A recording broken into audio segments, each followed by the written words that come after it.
Hello everyone, Max here with Fiction Rant to talk with you all about blasters in Star Wars. What's the deal? Okay, at the most basic level, blasters are basically just ray guns of Star Wars. They shoot bright colored bolts that cause varying levels of destruction upon whatever they hit. Importantly though, they are not lasers. What's really going on is that Tabana gas is being supercharged with energy and then flung at your enemies in the form of a blaster bolt. This is true for all blasters, be they handheld blasters or turbo lasers mounted on a ship. How fast those bolts are moving is a matter for debate. Some have contended that they move at or near the speed of light. This can't be true, or Kylo Ren couldn't have possibly stopped one mid-flight, and they look more like beams rather than bolts. Adam Savage from Mythbusters tackled this question and found that they travel at about 130 miles an hour, which is slower than arrows. But this is based on analyzing footage, and I don't think that that particular speed is the intent. I think it's just they look cool if they're going about that fast. So how fast are they actually going? Don't know, but I think the implication is that they travel about as fast as bullets. Even if they're visibly moving slower than that. I bring this all up to make it really clear that blasters are really weird. The question I'm much more concerned with is how much damage do they actually do? In episode 1, we see Qui-Gon melting through a blast door using a lightsaber. Presumably the plasma from a lightsaber is at least similar to the energy from a blaster, though it's coming out in a continuous stream rather than as a bolt. If we assume that they're at least similar, then really they could have done the exact same thing melting through the blast door by just concentrating a bunch of blaster fire on the exact same spot to melt their way through the door. It would be a much more painful way of doing it, but you could presumably do the same thing. You could also just get an astromech droid to hack the lock, but that's beside the point. What this all means to me is that all plasma weaponry, whatever form it happens to come in, is basically thermal. That is, they do damage by getting things really hot. How hot is the question. Modern plasma torches can reach temperatures of around 20,000 degrees C, which is pretty dang hot, and we could assume that the typical blaster bolts operated around that temperature, but I don't buy it. In part because if blaster bolts were actually that hot, they'd melt their own guns, and in part because of this scene from Return of the Jedi.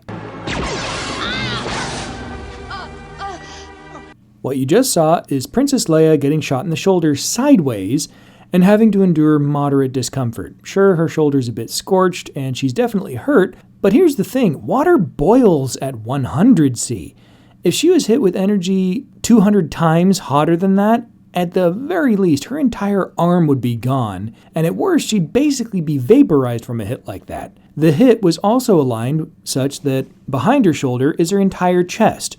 If she'd been hit by a bullet at that angle, it would have shattered her shoulder socket, punctured at least one lung, and possibly damaged her heart or throat in the process. But that's not what happens. Again, she ends up with a bit of a burn on one shoulder, and after the careful attention of Han wrapping some gauze around the wound, she's perfectly fine later to throw her arms around people at the after party, no worse for wear. What this indicates to me is that at least Stormtrooper blasters, and it's true, not all blasters are created equal, are operating in the realm of a few hundred, maybe 1,000 degrees C, and that's it. And this is a problem from a practicality perspective. Sure, that's pretty dang hot, as anyone who's come in contact with boiling water can tell you, but it's not exactly devastating in terms of weaponry. Dip your finger in a pot of boiling water for a second, and it'll hurt like crazy and burn the heck out of your finger, but you'll still have a finger to pull out again.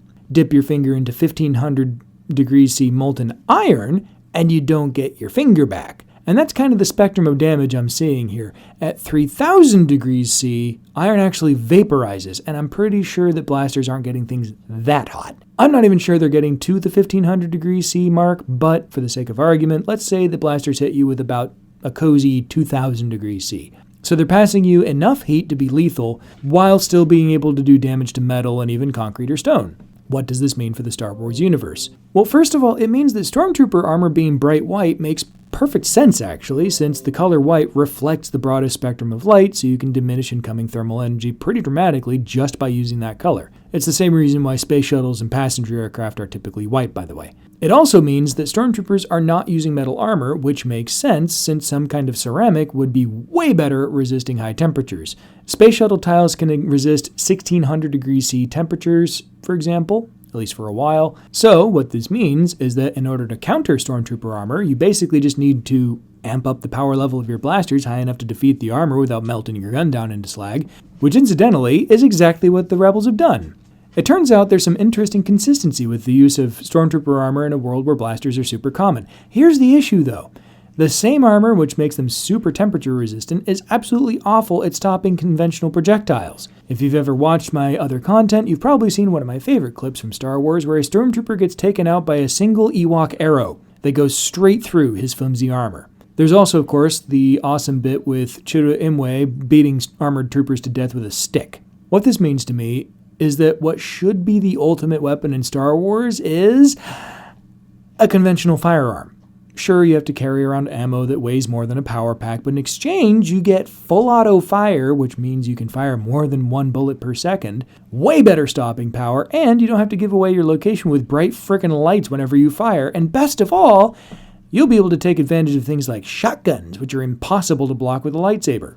How do I know they can't be blocked by a lightsaber? Because while fighting the Jedi, the Mandalorians used slug throwers to great effect to do just that. They're basically just shotguns. Leave it to primitive technology to provide weaponry that humbles all the fancy blasters and armor that the Empire can churn out. Then we move on to turbolasers. Here's where the artistic license starts getting a bit silly. In Empire Strikes Back, we get to see a real demonstration of what the awful power of a turbolaser as they vaporize large asteroids in single hits. Fans have even used that particular shot to work out that a single turbolaser shot packs about 30 terajoules of energy. Assuming, of course, that the asteroid was actually vaporized through thermal energy alone and not through some other mechanism, which, based on everything else we see, is probably a pretty good assumption. For context, that much energy is about half the energy of Little Boy, the bomb that leveled Hiroshima. So that's a lot of energy. What's my point? My point is, then we get to see the show Ahsoka, which just came out, where Thrawn attempts to use turbolasers on his Star Destroyer Chimera to kill the title hero as she's riding along a planet's surface on what is definitely not a horse.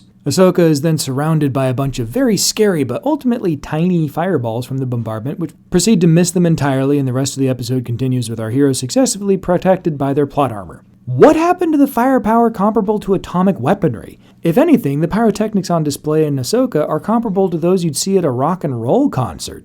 Did Thrawn decide to be nice and only attack Ahsoka using point defense lasers, which are far less powerful than turbolasers? Well, that's possible, I suppose, but the turrets in question are clearly visible on the belly of the Chimera, and there aren't a ton of other larger turrets in evidence, so I really doubt that's what's going on. Maybe he underpowered them for some reason, but if you're trying to take someone out, why would you do that? So basically, in my mind, Ahsoka has some explaining to do. Either we've all been massively overestimating how powerful turbolasers actually are for decades, or Ahsoka has some other factors in play that they just didn't bother telling us about, that or it's just bad writing. Not that Disney Star Wars is guilty of that ever.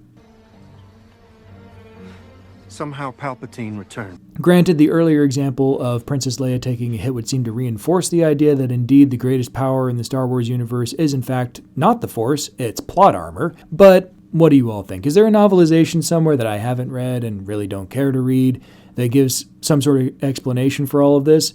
Was Leia actually obliterated by the hit she took, so everything after that is just a dream sequence during the last half second of her life?